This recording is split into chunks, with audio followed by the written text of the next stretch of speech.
Passenger कहानी की शुरुआत में हम एक स्पेसशिप को देखते हैं जिसका नाम द स्टारशिप एवलॉन होता है। यह शिप ऑटो पायलट पर उड़ रहा होता है। इस स्टारशिप का मकसद होता है दूसरे ग्रह पर दुनिया बसाना। इस शिप के अंदर 258 क्रू और 5000 पैसेंजर होते हैं जो सब एक चैम्बर में सो रहे होते हैं। मूवी में बताया जाता है कि इस शिप को दूसरे ग्रह पर पहुंचने के लिए 120 साल लग जाएंगे। तभी हम देखते हैं कि एक बड़ा सा उल्कापिंड शिप से टकरा जाता है और शिप में नुकसान हो जाता है। शिप रिपेयरिंग के लिए कमांड दे रहा होता है, पर हम देखते हैं कि शिप ऑटो पायलट पर होने की वजह से वो तकनीकी खराबी को दूर नहीं कर पाता और उसकी वजह से एक चैम्बर खुल जाता है। इस चैम्बर में सो रहे आदमी का नाम जेम्स होता है। तभी एक लेडी बोलती है कि आपने इस चैम्बर में 120 साल बिताए हैं, अब हम एक नई दुनिया बसाएंगे इस नए ग्रह पर। और जेम्स इस बात को सुनकर बहुत खुश होता है। जेम्स एक तकनीकी खराबी को ठीक करने वाला इंजीनियर होता है। अब हम जेम्स को देखते हैं जो रेडी होकर बाहर जा रहा होता है। तभी एक रूम के अंदर जाता है और वहाँ पर रोबोट बताता है कि हमने एक दूसरे ग्रह पर जीवन ढूंढ लिया है, अब हम यहाँ पर एक अलग दुनिया बसाएंगे। तभी जेम्स पूछता है कि बाकी के लोग कहाँ हैं। वो रोबोट बोलता है कि हम सब स्टारशिप के अंदर हैं। यहाँ पर 258 क्रू और 5000 पैसेंजर हैं, पर जेम्स को कोई नहीं दिखता। वो डर जाता है और बाहर आकर देखता है कि मेरे सिवा यहाँ कोई नहीं है। वो भागते हुए लिफ्ट से ऊपर जाता है और सिस्टम से बोलता है कि मुझे इंसान से बात करनी है। रोबोट कहता है कि आप शिप की मैनेजर से बात कर लो। जब वो वहाँ जाता है तो कोई नहीं दिखता। इसको देखकर वो डर जाता है। जेम्स एक कंट्रोल रूम में जाने की कोशिश करता है, पर वो जा नहीं पाता क्योंकि कंट्रोल रूम में सिर्फ खास लोग ही जा सकते हैं जो क्रू मेंबर के अंदर होते हैं। अब दोबारा जेम्स को एक अलग रूम में जाते हुए देखते हैं और रोबोटिक सिस्टम से कहता है कि हम दूसरे ग्रह पर पहुंचने वाले हैं और इस शिप में सिर्फ मैं ही जगा हुआ हूँ। तभी जेम्स बोलता है कि मुझे उस ग्रह को दिखाओ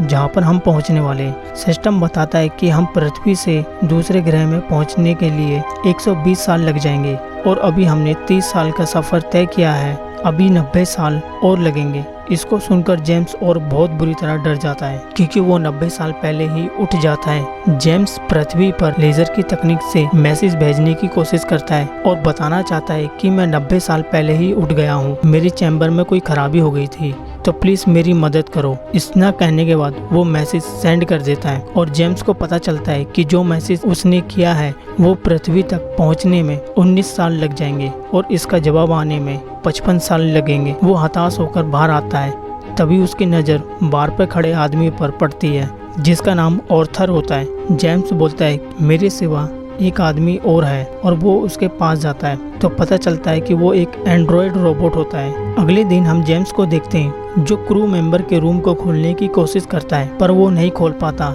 जिससे वो बहुत हताश होकर बार में आता है और ऑर्थर से ड्रिंक मांगता है। ऑर्थर उससे बात करता है। तभी ऑर्थर बोलता है कि आप यहाँ फंसे हुए हो, क्यों ना आप इस शिप पर खुलकर मजे लो। पर तभी जेम्स बोलता है कि मैं शिप पर क्या करूँगा, मैं अकेला यहाँ फंस गया हूँ। पर वो सोचता है कि अगर मैं जब फंस ही गया हूँ तो क्यों ना मजे लूँ। तभी हम जेम्स को एक अलग रूम में जाते हुए देखते हैं और खाना पीना, घूमना फिरना, ये सब वो बहुत अच्छे से करता है और शिप पर जितने भी इंटरटेनमेंट करने वाले चीजें होती है वो सब करता है। इतना करते करते वो ये सब भूल जाता है कि मैं इस शिप में 90 साल के लिए फंस गया हूँ। तभी हम जेम्स को एक अलग रूम में जाते हुए देखते हैं। वहाँ पर रखे हुए स्पेस सूट को देखकर जेम्स उसको पहन लेता है और स्टारशिप से बाहर आता है जो एक सेफ्टी केबल से जुड़ी हुई होती है। जब वो बाहर आता है और गैलेक्सी को देखकर दंग रह जाता है क्योंकि ये बाहर का नज़ारा बहुत ही अलग होता है। इसको देखकर जेम्स बहुत इमोशनल हो जाता है। फिर वो दोबारा अपने आप को जान से मारने की कोशिश करता है बिना स्पेस सूट को पहने, पर वो ये नहीं कर पाता और हताश होकर शिप के अंदर आ जाता है। तभी जेम्स की नज़र एक चैम्बर पर पड़ती है और उस चैम्बर में सो रही लड़की को देखकर बहुत शौक होता है। चैम्बर में सो रही लड़की का नाम अरोरा होता है। वो एक राइटर होती है न्यूज़ की जो न्यूयॉर्क में रहती थी। जेम्स अरोरा की वीडियो देखता है और उसको प्यार हो जाता है। यह सब वो रोज उसके पास जाकर उससे बात करता है। पर हम देखते हैं कि अरोरा पिछले 30 साल से चैम्बर में सो रही होती है। फिर हम देखते हैं कि जेम्स ऑर्थर के पास जाता है और बोलता है कि क्यों ना मैं अपने अकेलेपन को दूर करने के लिए अरोरा को उस चैम्बर से बाहर निकालूं। तभी उसको याद आता है कि मैंने अरोरा को चैम्बर में से बाहर निकाला तो वो मेरी तरह फंस जाएगी इस शिप में। तभी ऑर्थर बोलता है कि मत निकालो, मेरे से बात करो। जेम्स ऑर्थर को बोलता है कि तुम एक एंड्रॉयड रोबोट हो, तुम में कोई जज्बात नहीं है, तुम्हारे अंदर दिल नहीं है मेरी तरह, क्योंकि तुम इंसान नहीं हो। जेम्स बहुत हताश होकर शिप में अकेले फंस जाता है। वो नहीं चाहता कि मेरी वजह से कोई और फंसे। तभी हम देखते हैं कि जेम्स टूल की मदद से अरोरा को उस चैम्बर में से बाहर निकाल देता है और अपने सारे टूल उठाकर वहां से भाग जाता है, जिससे अरोरा को ऐसा ना लगे कि मुझे जानबूझकर उठाया गया है। फिर अरोरा आवाज देती है, तभी पीछे से जेम्स बोलता है और उनमें बात होती है कि बाकी सब सो रहे हैं। जेम्स अरोरा को समझाता है कि हमारे स्लीपिंग चैम्बर में टेक्निकल प्रॉब्लम होने की वजह से हम जल्दी उठ गए हैं, बाकी के सब लोग सो रहे हैं। अरोरा बोलती है आपको जागे हुए कितना समय हो गया है? जेम्स बोलता है 1 साल 3 महीने। इसको सुनकर अरोरा बहुत शॉक होती है और वो भागकर दोबारा उस स्लीपिंग चैम्बर में सोने की कोशिश करती है, क्योंकि वो 89 साल पहले ही उठ जाती है। फिर जेम्स ऑर्थर के पास जाता है और बोलता है कि अरोरा को मत बताना कि मैंने उसको उठाया है। अगले दिन दोनों ब्रेकफास्ट करते हैं और जेम्स बताता है कि मैंने 1 साल तक सब कुछ करके देख लिया, पर मैं उस क्रू मेंबर के रूम में नहीं जा पाया। तभी जेम्स देखता है कि एक रोबोट टेक्निकल प्रॉब्लम की वजह से खराब हो जाता है। जेम्स और अरोरा बात करते हैं तो कि तुम यहाँ क्यों आए हो पृथ्वी पर सबको छोड़कर? तो जेम्स बोलता है कि मुझे मेरा अच्छा भविष्य बनाना है, इसलिए मैं यहाँ आया हूँ। इसके बाद हम देखते हैं कि जेम्स अरोरा को एक डांस पार्टी गेम में लेकर जाता है और एक के बाद एक गेम खेलते हैं और दोनों भूल जाते हैं कि हम इस शिप में हम 89 साल के लिए फंस गए हैं और वो बहुत अच्छे से इस शिप पर एंजॉय कर रहे होते हैं। तभी हम देखते हैं कि जेम्स अरोरा को डिनर के लिए ऑफर देता है और अरोरा हाँ बोल देती है। दोनों डिनर के बाद स्पेस सूट पहनते हैं और बाहर आकर एक बार फिर उस ब्यूटीफुल नज़ारे का मजा लेते हैं, जैसे कि मानो उनके साथ कुछ हुआ ही ना हो। जब वो वापस आते हैं तो दोनों एक दूसरे को बहुत प्यार से देखते हैं और आपस में इंटीमेट होते हैं और वो भूल जाते हैं कि हम किस लिए आए थे। एक बार फिर जेम्स अरोरा को बोलता है कि तुम बहुत खूबसूरत हो। तभी अरोरा जेम्स को किस करती है और एक बार फिर वो दोबारा इंटीमेट होते हैं। हम देखते हैं कि दोनों एक दूसरे को प्यार करने लग जाते हैं और एक खुशहाल जीवन जी रहे होते हैं, क्योंकि अब दोनों को अकेलापन महसूस नहीं होता। फिर जेम्स अरोरा को रोज देता है और अरोरा पूछती है कि ये तुम कहाँ से लाए हो? तभी एक अलार्म बजता है। दोनों भागकर बाहर आते हैं और एक ग्रह जो उनके शिप के पास से गुजरने वाला है, इस नज़ारे को देखकर दोनों बहुत खुश होते हैं। अब हम देखते हैं कि अरोरा का बर्थडे आ जाता है, जो दोनों मिलकर सेलिब्रेट करते हैं। उसके बाद हम देखते हैं कि जेम्स और अरोरा दोनों ड्रिंक करते हैं। ऑर्थर जब ड्रिंक बना कर देता है तो अरोरा बोलती है कि जेम्स और मेरे बीच में कोई बात नहीं छुपी है, हम दोनों ने एक दूसरे को सब कुछ बता दिया है। यह सब ऑर्थर के सामने बात होती है, जो रोबोट होता है।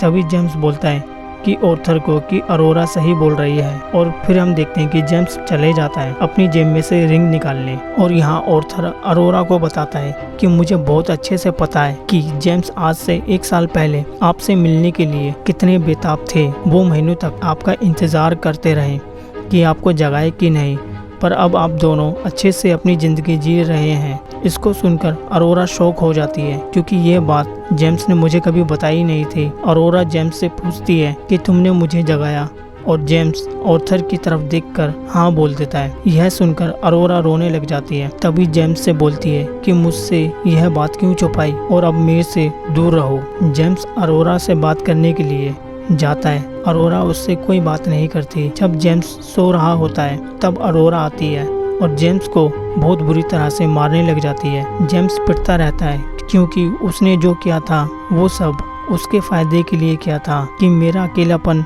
दूर हो जाए। जेम्स अरोरा को समझाने की बहुत कोशिश करता है, पर अरोरा नहीं मानती। वो दोनों अलग अलग रहने लग जाते हैं। अब हम शिप को देखते हैं, जो उल्का पिंड टकराने की वजह से शिप का डायग्नोस्टिक सिस्टम फेल हो जाता है। जब जेम्स लिफ्ट से जा रहा होता है तभी लिफ्ट खराब हो जाती है और यहाँ अरोरा खाना लेती है तो वह मशीन भी खराब हो जाती है। तभी आवाज आती है एक आदमी की, जिसका नाम मैनकूसो होता है। यह शिप का टेक चीफ होता है। जेम्स अरोरा देखकर शॉक हो जाते हैं, जिससे पता चलता है कि शिप में खराबी होने की वजह से एक चैम्बर और खुल जाता है और वो मैनकुसो होता है। मैनकुसो पूछता है कि मंजिल कितनी दूर है। तभी जेम्स बोलता है कि 88 साल और बचे हैं। मैनकुसो बोलता है कि स्लीपिंग चैम्बर में खामी होने की वजह से हुआ है ये सब। मैनकुसो बोलता है कि इस प्रॉब्लम को हमें ठीक करना होगा जल्दी से जल्दी। फिर मैनकुसो उस चैम्बर में जाता है जहाँ पर जेम्स और अरोरा नहीं जा पाते। वहाँ पता चलता है कि शिप में क्या प्रॉब्लम है।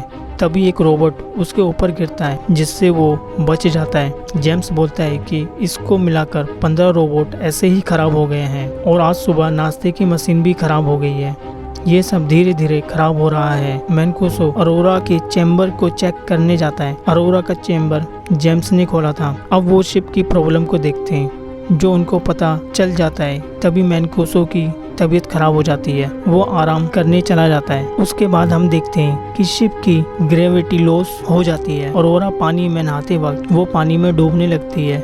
यहाँ जेम्स अपने बेड से हवा में उठ जाता है। तभी ग्रेविटी प्रॉब्लम ऑटोमेटिक सही हो जाती है। जेम्स और अरोरा मैनकुसो के पास जाते हैं और सब उस रूम में आते हैं जहाँ पर शिप की सारी डिटेल होती है। उनको पता चलता है कि 2 साल पहले इलेक्ट्रिसिटी की वजह से 17 बार लाइट का शटडाउन हुआ था। इससे चैम्बर नंबर 1498 खराब हुआ था। पता चलता है कि वो चैम्बर जेम्स का होता है। अब उनको पता चल जाता है कि ये शिप बहुत बुरी तरह खराब हो गया है। इसका ऑटो सिस्टम भी खराब हो गया है। इसको हमें खुद ठीक करना होगा। तभी मैनकुसो बेहोश हो जाता है जिसकी तबीयत बहुत ज़्यादा खराब हो जाती है और उसको अरोरा और जेम्स दोनों लेके जाते हैं। पता चलता है कि मैनकुसो में 700 बीमारियां हैं। वो मशीन बताती है कि मैनकुसो की जिंदगी बहुत कम है। ये कुछ घंटे या कुछ दिन के मेहमान हैं। तभी मैनकुसो अपनी आईडी देता है और कहता है इससे आप पूरे शिप में कहीं भी जा सकते हो और इस शिप को तुम दोनों ही सही कर सकते हो। इतना बोलने के बाद मैनकुसो की डेथ हो जाती है। तभी हम देखते हैं कि शिप की लाइट चली जाती है। दोनों उस प्रॉब्लम को ठीक करने जाते हैं जहाँ पर सब सिस्टम काम करना बंद कर देते हैं। एक के बाद एक सब चीज़ें खराब होने लग जाती है। जेम्स और अरोरा पावर प्लांट को खोलते हैं। तभी वहाँ पर दोनों फंस जाते हैं। उनको समझ नहीं आता कि ये सब क्या हो रहा है। बहुत कोशिश करने के बाद दरवाज़ा बंद करके बैठ जाते हैं। जेम्स की नज़र एक हॉल पर पड़ती है। तब पता चलता है कि शिप में बहुत छेद हो गए हैं। जब वो रूम को खोलते हैं उनको पता चलता है कि प्रॉब्लम कंप्यूटर में है। अब जेम्स उसको देखता है जो 2 साल पहले उल्का पिंड उस शिप से टकराया था। अरोरा कहती है कि हम मरने वाले हैं क्योंकि हम इसको कैसे ठीक करेंगे। तभी जेम्स बोलता है कि यहाँ पर सब चीज़ों को बदला जा सकता है और दोनों ठीक करने लग जाते हैं। उस कंप्यूटर के पार्ट को चेंज करने लग जाते हैं जो खराब हो जाता है उल्का पिंड से टकराने की वजह से। तभी हमें पता चलता है कि जो पार्ट खराब है उसको निकालेंगे तो शिप का कंप्यूटर बंद हो जाएगा। इसको निकाल कर हमको जल्दी से लगाना होगा।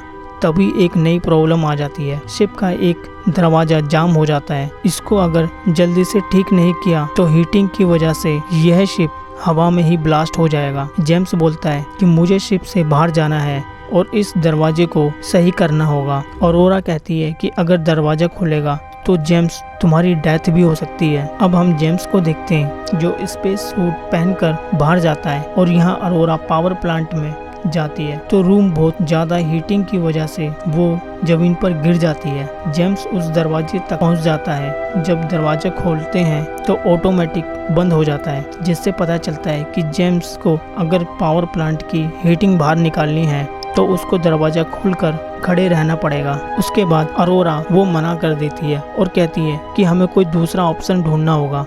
अगर हमने ऐसे किया तो तुम्हारी डेथ हो जाएगी क्योंकि शिप की सारी हीट तुम्हारे ऊपर से निकलेगी और तुम मर जाओगे। पर जेम्स बोलता है कि मुझे ये करना ही होगा। इसके बाद जेम्स एक शील्ड की मदद से अपने को बचाने की कोशिश करता है और यहाँ अंदर अरोरा को गेट खोलने के लिए बोलता है पर अरोरा मना कर देती है क्योंकि उसको पता था अगर मैंने गेट खोला तो गर्म हीट की वजह से जेम्स की डेथ हो जाएगी।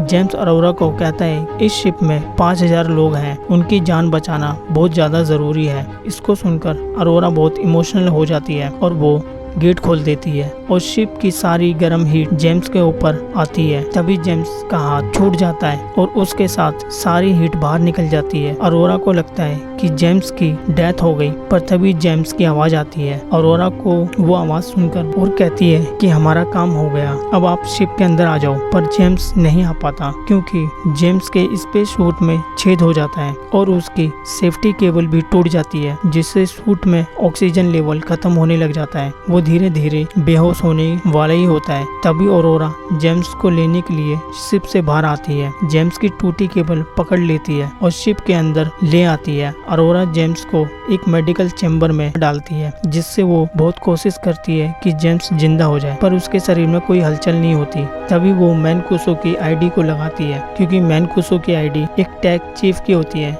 जो पूरी शिप में कुछ भी कर सकते थे। उसके बाद वो कंप्यूटर को कमांड देती है, तुम जल्दी से जल्दी जेम्स को जिंदा करो, कुछ भी करके। तभी एक के बाद एक मशीन अपना काम करना शुरू करती है, जो एक मेडिकल चेकअप में दिया जाता है, पर उसके बाद भी उसमें कोई हलचल नहीं होती। पर जब अरोरा रोने लगती है तभी जेम्स की आवाज आती है। पता चलता है कि अब वो सही हो गया है। कुछ दिन बाद जेम्स अरोरा को एक चैम्बर दिखाता है और कहता है कि लंबी नींद में जा सकते हैं, पर एक ही चैम्बर होने की वजह से वो एक ही आदमी सो सकता है। जेम्स अरोरा को सोने के लिए बोलता है, पर वो मना कर देती है और दोनों इस शिप में अपनी जिंदगी बिता देते हैं। अब हम 88 साल बाद देखते हैं, जो सब दूसरे ग्रह पर पहुंच जाते हैं और मूवी यहाँ पर खत्म हो जाती है। अगर आपको मूवी ये पसंद आई हो तो प्लीज इस वीडियो को like, share, comment and subscribe जरूर कर देना। Thank you.